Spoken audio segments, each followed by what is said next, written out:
When you picture life in an ancient imperial palace, what comes to mind? Probably silk robes, incredible food, golden rooms, a life of total luxury.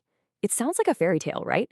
Well, today we're going to peel back that shiny gold coating and look at the harsh reality that was hiding just underneath. So that's the big question we're tackling here. Was this really a life of amazing privilege? Or was it something more like a prison sentence? Just, a really beautiful prison. I mean, the contrast here is just wild.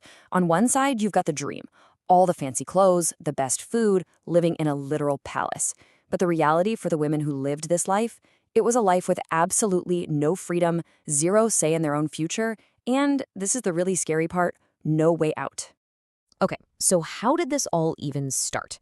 How did a young woman end up in this situation? Well, the journey into the cage didn't begin with a choice. It began with a selection.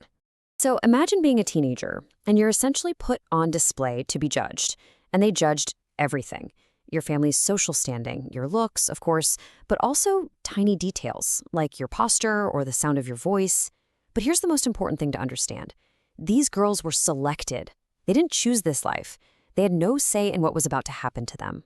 And once you were selected, that was it. Just like that, your old life was over, completely.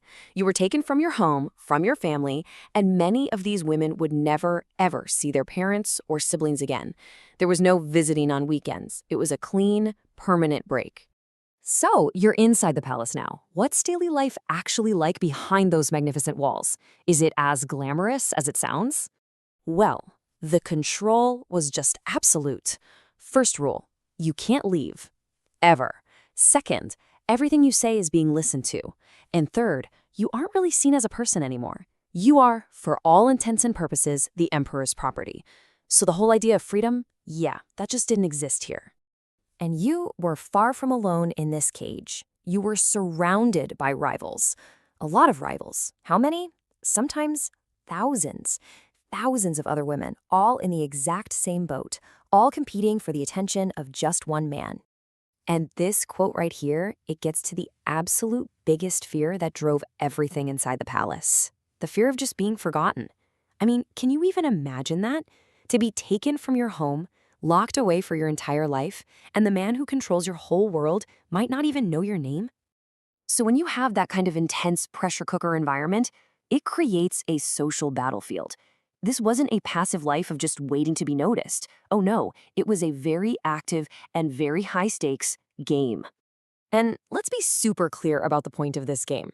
This was not a romance. The goal wasn't to fall in love and win the emperor's heart. The goal was to survive. It was a raw, desperate fight for safety, for security, for any tiny scrap of influence in a world designed to make you powerless. So how'd you play the game? Well, there was a very specific and very treacherous ladder you had to climb.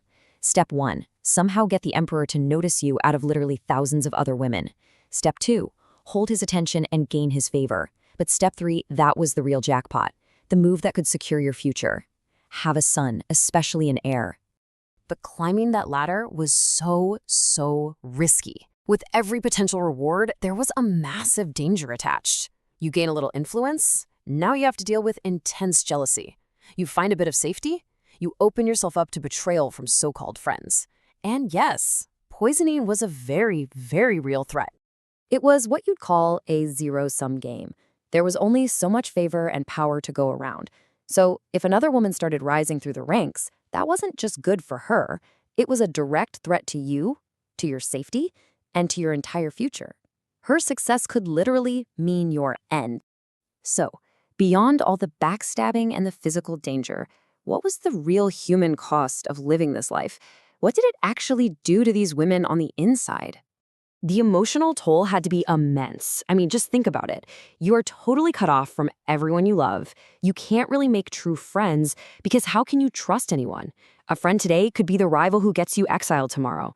It was a life of just incredible loneliness spent looking at the same four walls year after year. And that brings us right back to our main idea. This is the perfect definition of a gilded cage. From the outside, it looks amazing, beautiful, luxurious, a dream life. But from the inside, it was suffocating. It was a prison of rules and pressure, and there was no way to get out.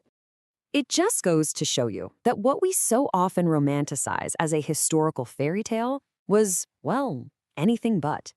And it leaves us with one last thing to think about. How many other stories from history, all dressed up in glamour and royalty, are really just stories about gilded cages?